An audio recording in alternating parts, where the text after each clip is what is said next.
Hello everyone, I hope you are doing well. Today we will talk about how to fix or how to solve the problem of privacy on the application of Rapid TV. You will click on settings.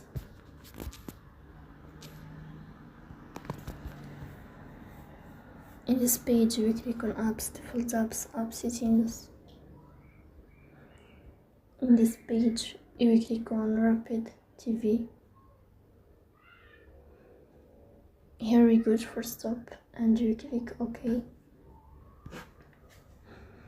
Here we go to storage. Then we click on clear cache. After that you will turn on your airplane mode and you will turn off your airplane mode again to fix that problem. So please don't forget to support us by like and subscribe.